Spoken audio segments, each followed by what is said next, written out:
On entend tout le temps parler de troubles du comportement alimentaire. Quelle signification ça a? Bienvenue sur la chaîne Jean-Michel Cohen, la chaîne où on ne parle que de nutrition et où on ne vous raconte jamais de salade.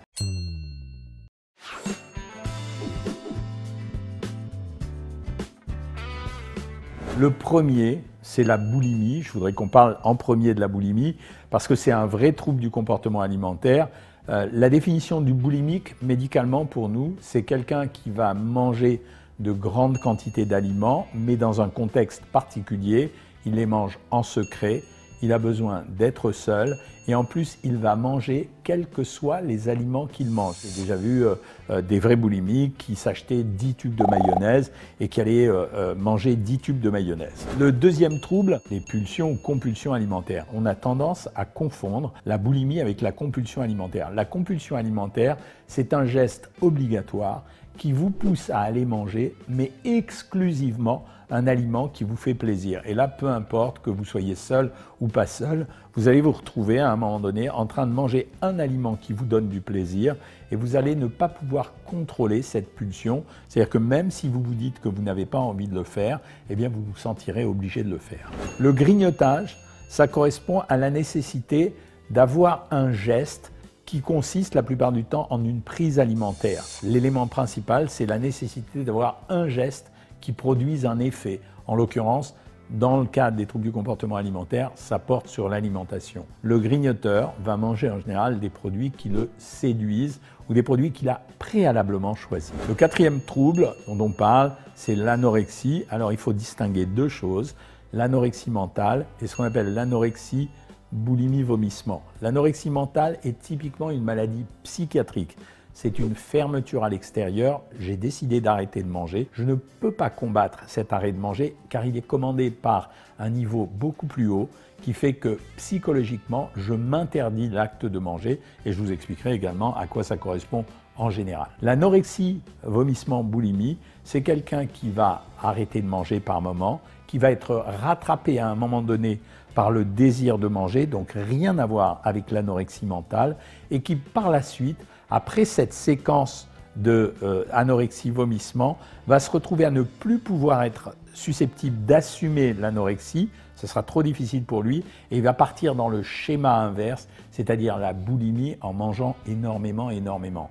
Et c'est un trouble ennuyeux parce que cette personne va basculer en permanence entre des séquences anorexiques et des séquences boulimiques qui en général la conduisent vers un comportement qu'on appelle l'orthorexie, c'est-à-dire des gens qui feront en permanence attention non pas à ce qu'ils mangent en termes de plaisir, de goût, etc., mais qui vont faire attention à compter combien de calories ils ont mangé. On appelle ça l'orthorexie. C'est un trouble du comportement alimentaire et en même temps il est moins gênant que les autres parce que quelque part, bien sûr, il diminue une partie du plaisir de manger, mais il n'entraîne pas d'altération sur la santé. La boulimie, elle correspond à une séquence d'angoisse profonde, c'est-à-dire que l'acte de manger remplit une fonction qui est là pour étouffer en général une angoisse ou un conflit extrêmement important.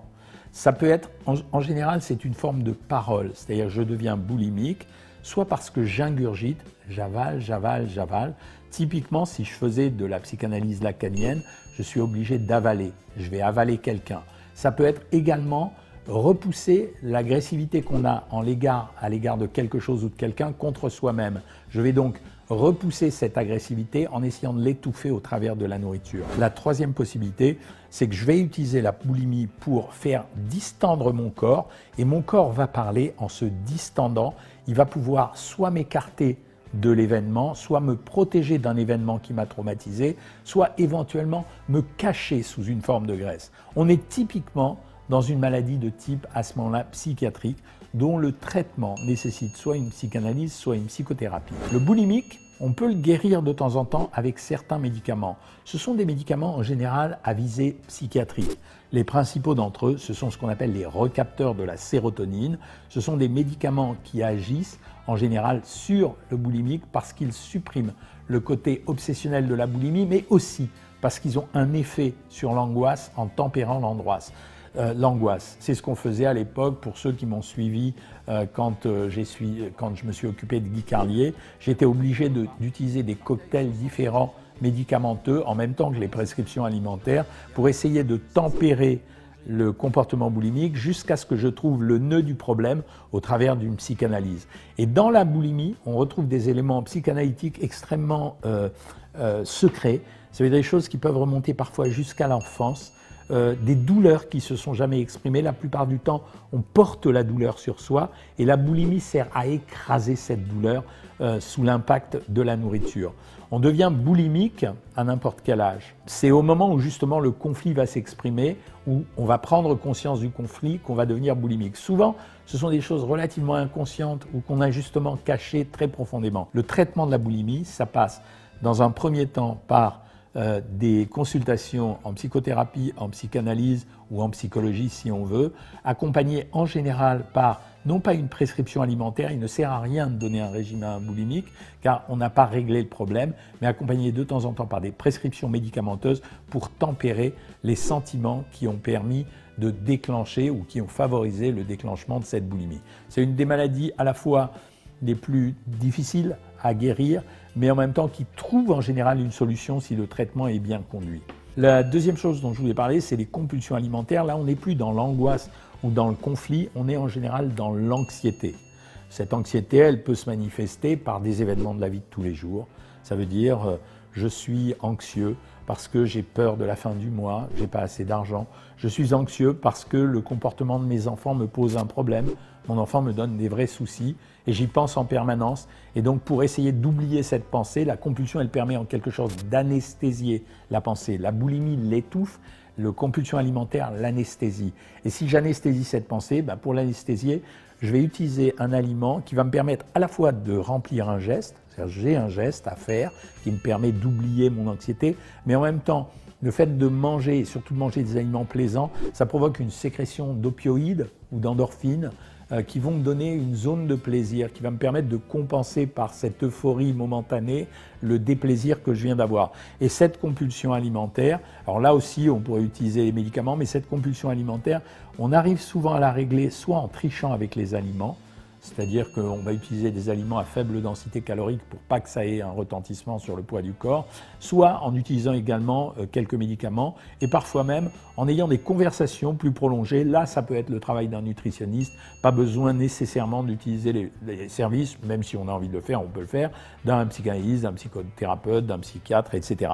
La compulsion alimentaire, elle se dirige toujours vers des produits qu'on aime et l'éviction de ces produits ne sert à rien dans un appartement parce que le vrai compulsif, si à un moment donné, il est en train de délirer à propos de, je sais pas moi, des biscuits au chocolat qu'il n'a pas chez lui, il est capable de sortir de chez lui pour aller acheter des biscuits au chocolat. Le boulimique va faire l'inverse, c'est-à-dire que le boulimique va acheter de la quantité. Le boulimique ment comme tous les addicts, comme les junkies, comme les alcoolos.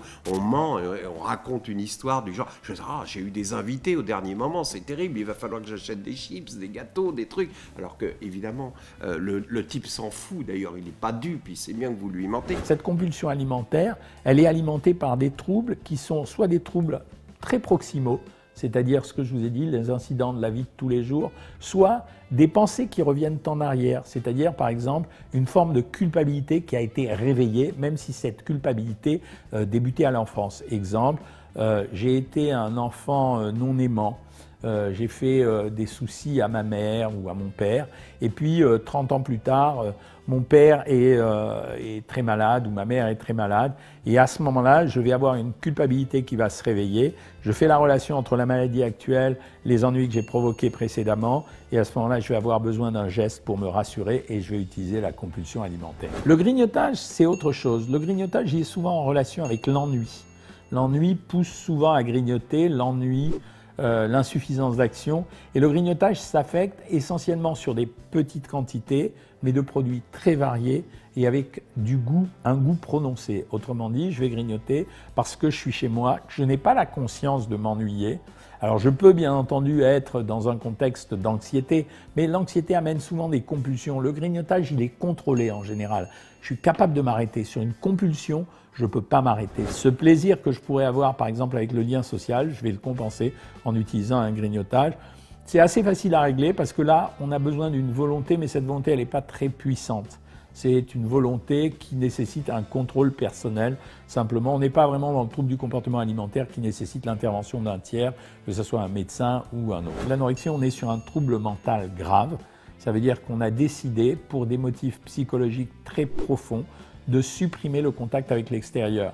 Vous savez que nous communiquons avec l'extérieur par certains de nos organes, le nez, la bouche principalement. L'anorexique, il fait ça, c'est-à-dire qu'il va fermer toute relation avec l'extérieur. En général, il a une relation psychologique difficile. Alors certains ont dit que c'était exclusivement avec la mère. En fait, on revient sur cette théorie. 98% des anorexiques sont des femmes et 2% sont des hommes. Chez les hommes, on pense que l'anorexie, la vraie anorexie mentale, est extrêmement rare et qu'elle correspond à des syndromes psychiatriques assez compliqués qui relèvent toujours d'un traitement psychiatrique. Mais l'anorexie, pareil, l'anorexie ne trouve jamais sa solution chez un nutritionniste. Elle ne la trouve que chez un psychiatre. Elle nécessite une analyse profonde qui permet de dérouler à quel moment on a fait la relation entre la prise alimentaire et l'angoisse ou le conflit qu'on a suscité ou qu'on a vécu. Et donc, on a décidé à un moment donné de faire une fermeture. Le corps n'est qu'un objet à ce moment-là. C'est-à-dire que la maigreur intense, ça correspond quasiment à une disparition. C'est-à-dire que je veux mon corps maigre, le plus maigre, qui disparaisse le plus possible. La stratégie de traitement dans ces cas-là, évidemment, elle consiste en une psychanalyse, à l'évidence, de telle façon à retrouver le lieu inconscient où s'est fabriqué le rapport à la nourriture qui fait que j'arrête la nourriture parce que je manifeste autre chose. Exemple type, par exemple, j'ai une relation très compliquée, et je vais prendre les trucs standards. J'ai une relation très difficile avec ma mère et en même temps j'ai un conflit parce que j'aime ma mère mais en même temps je la rejette profondément. Tu m'emmerdes! Tu m'emmerdes! Putain, on peut plus être tranquille dans cette maison! Donc c'est le cas de figure de l'anorexie-vomissement. Mais si je suis en anorexie mentale, j'aime ma mère et en même temps je la déteste. C'est un conflit insupportable pour moi. Je ne vais pas lui dire que je la déteste, mais je vais me fermer à l'extérieur. C'est elle qui m'a nourri quand j'étais petit. J'acceptais sa nourriture quand, par exemple, elle me donnait le sein ou elle me donnait le biberon. Là, je ferme tout. Le traitement, c'est la psychothérapie, la psychanalyse. Et une fois que ce traitement a débuté et qu'on commence à avoir l'adhésion de la personne à la reprise du poids, parce que l'anorexie est menaçante en termes vitaux, à ce moment-là, on peut commencer la réalimentation. Elle doit être très progressive, très progressive.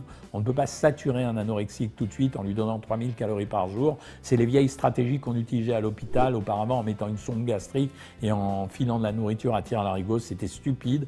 On réalimentait les gens uniquement pour faire plaisir aux parents ou à la personne ou au thérapeute, mais on n'était pas efficace en termes. Donc réadaptation progressive. Moi, personnellement, j'utilise des aliments blancs en général parce que le blanc a un côté virginal et je donne beaucoup en démarrage de reprise de la fin de l'anorexie. Je donne pommes de terre, du lait, du fromage blanc, du blanc d'œuf, etc. Des aliments blancs qui incarnent en quelque sorte la pureté. C'est une stratégie que j'ai utilisée, elle n'est pas définie, mais elle fonctionne assez bien. L'anorexique met longtemps à guérir. J'ai une stratégie, une phrase qui est terrible, c'est qu'entre 0 et 2 ans, je considère qu'on guérit toutes les anorexiques. Entre 2 ans et 5 ans, on en guérit la moitié parce qu'on n'arrive pas à trouver où était le vrai problème. Après 5 ans, c'est très difficile de les guérir. Le pronostic est catastrophique. Ça veut dire que ce sont des gens qui peuvent atteindre des poids que vous n'imaginez même pas et où leur vie peut s'arrêter brutalement du jour au lendemain alors qu'ils sont en train de traverser la rue parce qu'il va y avoir un déficit en potassium et le cœur va s'arrêter. Donc c'est une maladie grave dont le traitement nécessite vraiment un suivi psychiatrique. Enfin, l'anorexie, vomissement, boulimie, c'est l'étape en dessous de l'anorexie mentale. On n'a pas déclenché une anorexie mentale. Grosso modo, un anorexique qui vomit, c'est quelqu'un qui refuse et qui accepte. Le terme que j'utilise souvent, c'est « j'ingurgite et je rejette ». Par exemple, je reprends l'exemple de la mère, je l'aime et je ne l'aime pas. À un stade moins évolué que l'anorexie mentale, je l'aime, je mange, je ne l'aime pas, je la rejette. Mais ça peut se faire avec n'importe quoi. Ça peut se faire avec la sexualité. Je culpabilise d'aimer la sexualité, mais je veux le rejeter. Ou alors, j'ai eu un traumatisme sexuel, j'ai des doutes vis-à-vis de ce que j'ai vécu vis-à-vis de ce traumatisme sexuel, je l'ai accepté, mais je le rejette. C'est ma personnalité que je mets en question. Ça, en général, ça trouve une résolution parce que l'anorexie-vomissement, elle se finit toujours par l'impossibilité à gérer l'anorexie et donc le passage à la boulimie, ce qui crée un conflit très très important pour la personne qui va naviguer entre anorexie et boulimie, qui crée un désordre très profond avec une angoisse extrêmement intense. Et là, le traitement, il est double, effectivement. Il nécessite et le nutritionniste et le psychiatre parce que le nutritionniste gère les bilans caloriques que la boulimique a peur de dépasser et entreprend par le biais du psychiatre de régler le problème d'anorexie. Et en jouant sur les deux tableaux, on arrive à guérir les gens. Ces troubles sont extrêmement fréquents. Ne les confondez pas. On peut être un grignoteur ou un compulsif, c'est quelque chose d'assez simple à régler. On peut être un boulimique ou un anorexique, c'est beaucoup moins difficile, beaucoup moins facile à régler et ça nécessite des interventions extérieures. Ne pensez pas que vous puissiez arbitrer ça sur votre volonté, à moins qu'il y ait un élément extérieur qui intervienne dans votre vie, qui d'un seul coup déchire le ciel gris pour faire apparaître le soleil et le ciel bleu. J'avais oublié de parler des hyperphagiques parce qu'on est à la lisière des troubles du comportement alimentaire. Un hyperphagique, c'est quelqu'un qui a besoin de manger beaucoup au moment des repas. Souvent, c'est une relation à l'alimentation. Elle peut être héritée du passé, ça veut dire d'un manque alimentaire quand on était plus jeune. Elle peut être héritée d'habitudes alimentaires familiales. Elle peut être liée à la conséquence de la nécessité de se remplir pour se rassurer. Bref, l'hyperphagique, c'est quelqu'un qui va manger beaucoup et ce n'est pas forcément grave parce que ça va dépendre de la nature des aliments qu'il va manger. Nous, on utilisait une technique simple dans les hôpitaux à l'époque pour guérir les hyperphagiques, c'est on essayait de produire de la satiété en utilisant des protéines qu'on donnait en sachet à l'époque. On donnait 10 grammes de protéines une demi-heure avant les repas pour limiter la prise alimentaire. Aujourd'hui, c'est la même chose. Ça veut dire que l'hyperphagique, on essaye soit de diminuer la densité calorique des aliments, je vais le remplir essentiellement avec des légumes, avec des fruits, avec des œufs durs, avec du fromage blanc. En général, ils acceptent de le faire, soit en utilisant la stratégie que je vous donne, les protéines. En tout cas, quoi qu'il en soit, les troubles du comportement alimentaire ont leur solution. Elles passent, selon les cas, par des médecines psycho-intellectuelles, soit par l'association du nutritionniste avec des médecines psycho-intellectuelles, j'appelle ça comme ça pour ne pas dire psychiatrique, soit par le nutritionniste simple quand il s'agit notamment des grignotages et des compulsions. Quoi qu'il en soit, traitez toujours la cause. N'oubliez jamais de traiter la cause. Si vous ne traitez pas la cause, vous êtes grillé. Il y a d'autres troubles du comportement alimentaire qui sont beaucoup plus rares. C'est par exemple certains enfants qui ne mangent qu'une catégorie de produits. J'ai déjà eu ça dans mes consultations. Un enfant qui ne se nourrit que de frites, que de crêpes, que de fromage, etc. En général, ça correspond souvent à une réaction d'agressivité à l'égard des parents. C'est une façon d'alerter, de dire aux parents « je veux grosso modo te pourrir la vie », c'est un signal, ça ne dure jamais. Finalement, ces gens réintroduisent progressivement les aliments, mais on ne peut les introduire que quand ils l'ont décidé, c'est-à-dire qu'on les laisse manger tant qu'ils s'alimentent, c'est correct, même si c'est déséquilibré, et à un moment donné, ça s'arrête tout seul, on a besoin de l'intervention de personne. Quand ils viennent me voir parce qu'ils mangent que des frites et que j'essaye de leur donner des pommes ou des yaourts en plus, ça ne marche pas. On attend simplement qu'ils arrivent à un âge de maturité suffisante pour, en se resocialisant, régler à peu près tous les problèmes. Ça existe. C'est rare, ça existe. Au début, on n'y croit pas, et pourtant, ça existe vraiment. Voilà ce que j'avais à vous raconter sur cette vidéo un peu plus subtile que des décryptages simples et pas suffisamment complètes. Vous pouvez lire des tas de livres sur les sujets. Il y en a qui sont extrêmement intéressants. Vérifiez simplement la qualité de l'auteur. En tout cas, comme à l'accoutumée, vous likez, vous partagez, vous commentez, vous critiquez, vous me donnez des idées, des suggestions de vidéos. Et moi, je vous dis à bientôt, les amis.